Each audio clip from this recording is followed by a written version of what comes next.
आप लोगों को इस विज्ञान की ठीक से जानकारी नहीं, ध्यान नहीं उधर, वो परेशान थे। मैंने कन्विंस नहीं कर पाया, आखिर में मैंने कहा आप एक रात दे दीजिएगा, तब भी कन्विंस नहीं हुए।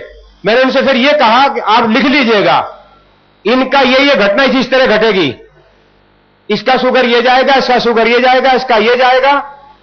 और कीटोन की हम ज्यादा चिंता नहीं करते, जहां डॉक्टर 1+ पे चिंतित हो जाते हैं, हम 5+ तक चिंता नहीं करते। शुगर को हम लोगों ने 40 तक, एक केस में तो 29 तक भी हमने फेस किया है, और 350 तक के भी केस को फेस किया है। लेकिन हम यहां इतने आश्वस्त हैं, मैं सारे लोगों की जनभावना को समझता हूं, मैं भी आंदोलनकारी हूं, जुड़ा हूं, मेडिकल डॉक्टर तो नहीं हूं, पर IIT से मैंने भी PhD किया है, उस तरह का अनुभव है। और हमारे ऊपर हमारे गुरुजन बहुत लोग हैं, मेडिकल डॉक्टर भी मैं कंसल्ट करता हूं, वैद्यों से भी। मैं केवल नेचुरोपैथ नहीं हूं, होलिस्टिक है, सभी पद्धतियों को समाहित कर करके इस पूरे उसका ध्यान रखा जा रहा है। बहुत लोगों का विश्वास है, सबकी भावनाओं का में ध्यान है, देश की भावनाओं का ध्यान है, और खुल के हम बोल रहे हैं। हम सरकार से मैं कहना चाहता हूं, वो पैनल गठित करे, वो जांच करे, एक डॉक्टर की टीम करे, वॉच करे, इसे बीच में भंग करेगा तो मुझे बहुत खतरनाक लगता है, अरविंद की सेहत के लिए ठीक नहीं होगा। क्योंकि उनको मालूम नहीं उपवास कैसे खोला जाता है। अस्पतालों में जो उपवास खोलने की, फास्ट कर खोलने की जो प्रक्रिया अपनाई जाती है, वो ठीक नहीं है, वो गलत है। हम अपने तरीके से हमने उपवास की प्रक्रिया शुरू कराई थी, और हम चाहते हैं हम अपने तरीके से उसे पूरा करें। जो मूल ताकत है, आप लोगों में विज्ञान, उस बहुत बारीक विज्ञान में नहीं जाऊंगा, पर इस विज्ञान को आपके सामने स्पष्ट करना चाहता हूं। आधुनिक साइंस ये मानती है स्टारवेशन, भूखमरी से शुगर कम होती है, डायबिटिक केस में बहुत दुर्घटना हो सकती है। हमारा आग्रह यह है, जब कोई भूखमरी का शिकार होता है व्यक्ति, उसको डर लगता है, घबराहट होती है, चिंता होती है, तो अलग तरह के हार्मोन पैदा होते हैं, अंतःस्रावी ग्रंथियां, एंडोक्राइन सिस्टम अलग तरीके से काम करता है। जब कोई व्यक्ति किसी संकल्प के तहत, किसी मकसद के लिए समझ करके उपवास करता है, उसका एंडोक्राइन सिस्टम सक्रिय रहता है, पॉजिटिव रहता है, शरीर का बैलेंस बनाए रखता है।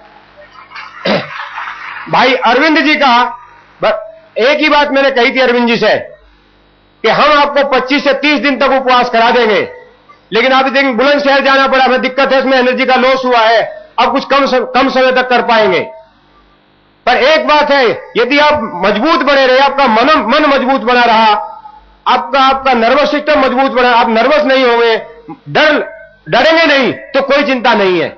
जिस दिन आपको डर लग गया, आपका नर्वस सिस्टम कमजोर हो गया, तो मैं आपका उपवास खुलवा दूंगा। अभी तक मैं जो देख रहा हूं तीनों लोगों को, आज मैंने लगभग, बाकी लोगों का मेरा परिचय नहीं था। So there's a medical doctor who's there is a naturopath who's there, and they're both insisting that Arvind Kejriwal is fine, he may be weak, but there is no need to shift him to a hospital. Two pictures you see on your television screen. One, Arvind Kejriwal at Jantar Mantar. The second, protesters at 7 Racecourse Road. They are protesting outside the Prime Minister's residence. We'll continue to track the story, but before we move on, let's listen in to Arvind Kejriwal once again, who suspects in case he's taken to hospital, he could be poisoned by government doctors. Let's listen in to Arvind Kejriwal. लिखा है कि हमने Delhi police को एक undertaking sign करके दी थी, जिसमें हमने लिखा था कि हम उनकी लॉफुल, दिल्ली पुलिस जो हमें लॉफुल आदेश देगी उनका पालन करेंगे। दिल्ली पुलिस का कहना है कि वो आज हमें आदेश दे रहे हैं कि हम अस्पताल में भर्ती हो जाएं। तो मैं उन्हें कहना चाहता हूं कि जो उन्होंने कहा था कि जो जायज बात होगी उसका पालन करेंगे, नाजायज का पालन नहीं करेंगे। दिल्ली पुलिस राम मनोहर लोहिया अस्पताल के डॉक्टरों से एक रिपोर्ट ले ले, झूठी सच्ची रिपोर्ट, और उसकी बिला पे हमारे आंदोलन को तोड़ने की कोशिश करे और कहे कि आप अस्पताल में भर्ती हो जाइए, तो मैं पूरी विनम्रता के साथ दिल्ली पुलिस को कहना चाहता हूं कि हम आपके इस आदेश का पालन नहीं करेंगे।